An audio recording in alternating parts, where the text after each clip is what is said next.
Et bonjour à tous, c'est Théo pour théoboutique.fr et aujourd'hui je vais vous parler rapidement de la version 5 du blog qui est désormais active et fonctionnelle, mais également de mon passage temporaire sur YouTube.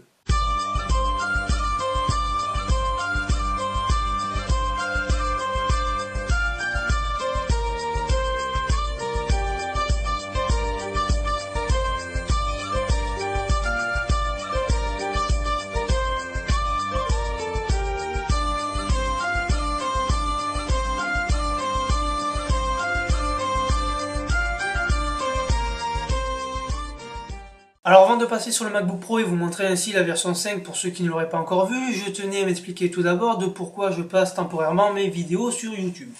Alors pour rappel, le player par défaut qu'il y avait sur le blog c'était Vimeo. Alors j'avais choisi Vimeo pour sa qualité d'encodage, son upload prioritaire, mais également sa parfaite intégration me semble-t-il au blog. Vous l'aurez compris, le problème de Vimeo c'est qu'il est payant, moyennant 55 € par an d'habitude, ça ne me dérangeait absolument pas puisque je trouve largement ces 55 € justifiés.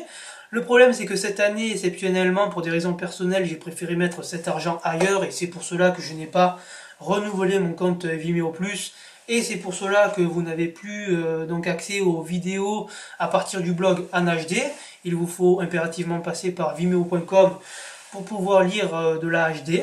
Alors je tenais à m'excuser de ce petit désagrément. Sachez que je vais bientôt corriger ce petit problème en renouvelant mon compte, mais actuellement je ne peux pas. C'est pour cela qu'on va passer un temps sur YouTube, qui pour moi est un player vraiment très proche en termes de qualité d'upload et de lecture pour tout le monde de Vimeo. Donc si au départ je n'avais pas choisi YouTube, c'est tout simplement parce que chez certains FAI, pour ne pas citer Free, il y avait des soucis. Je pense que ces choses désormais réglées, mais je tiens quand même à repasser sur Vimeo puisque au niveau de la modularité je n'ai jamais trouvé mieux. Voilà. Alors pourquoi ne pas passer sur Dailymotion avant de passer sur le nouveau thème? Tout simplement parce que je trouve assez bête de lire au maximum que de la 720p alors que j'envoie des vidéos en 1080p et qui pourraient être lues sur des 27 pouces de façon bien plus qualitative. Voilà, donc c'était tout pour YouTube. Vous allez voir que dans la vidéo qui suit, donc sur la présentation du thème de la version 5, j'oublie de préciser un truc à la fin de la vidéo, c'est-à-dire que je souhaiterais que vous testiez cette nouvelle version sur des grosses résolutions comme les iMac 27 ou sur des écrans de plus grosse résolution pour me dire tout simplement comment s'adapte le blog et si possible m'envoyer des screens soit par mail, soit par les commentaires du blog. Voilà, je vous en serai reconnaissant. Alors sans plus attendre, je vais passer sur le MacBook Pro et vous montrer rapidement la version 5 du blog. Nous voici désormais sur la version 5 du blog. Alors esthétiquement parlant, qu'est-ce qui change par rapport à la précédente version? Si ce n'est quelques retouches rapides du design ici et là, pas grand chose. Par contre, de nombreuses modifications ont été apportées au niveau du footer, puisqu'il faut reconnaître que dans la précédente version, le footer ce n'était pas trop ça, c'était plutôt fouillis.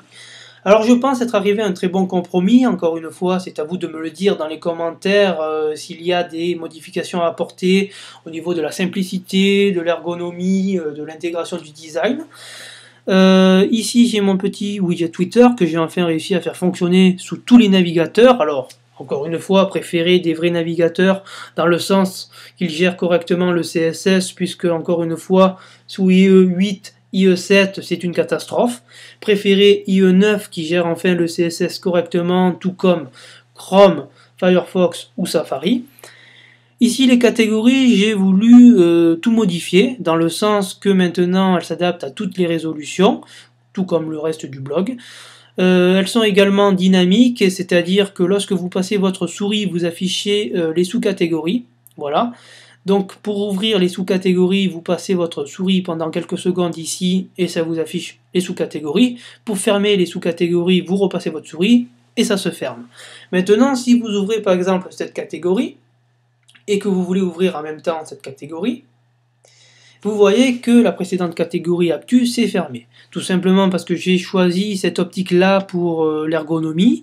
Alors encore une fois, dites-moi si cette ergonomie vous plaît ou non. Ici on se retrouve avec ma galerie Flickr, donc pas grand chose à changer, voilà. Si vous voulez afficher mes photos, vous n'avez qu'à cliquer ici et une petite lightbox s'ouvre. Donc pour afficher mes photo suivante, vous cliquez ici. Pour revenir en arrière, c'est comme cela. Pour fermer ma galerie Flickr, c'est là. Et maintenant, j'ai intégré le flux RSS, donc chose que j'avais totalement oublié pour des raisons d'intégration, puisque sur ma première version du nouveau thème, je n'avais plus de place ici. Alors je me demandais réellement où mettre ce flux RSS et j'ai trouvé la réponse ici. Alors si ça ne vous plaît pas, encore une fois, faites-le moi savoir, mais je n'ai pas trouvé actuellement d'autres emplacements qu'ici. Après quelques petites modifications, alors pas grand chose, hein, si ce n'est ici. Voilà, puisque mon avatar était plus ou moins dégueulasse sur la précédente version, puisqu'il ça affichait des traits blancs, des marges blanches, etc. J'ai eu quelques critiques au niveau des commentaires. Alors si vous souhaitez qu'on passe sous discus, pas de souci, mais je préfère pour des raisons donc de confidentialité les conserver ici donc sous le gestionnaire de commentaires de mon thème et non pas discus, puisqu'encore une fois je ne sais pas où vont vos commentaires sous discus. Voilà, donc si vous avez des informations là-dessus, n'hésitez pas. Et donc je pense vous avoir tout dit sur cette version 5, pas de grandes révolutions, quelques petites modifications, mais je pense être arrivé à quelque chose me ressemblant, dans le sens que c'est simple, sans prétention et plus ou moins ergonomique. Voilà.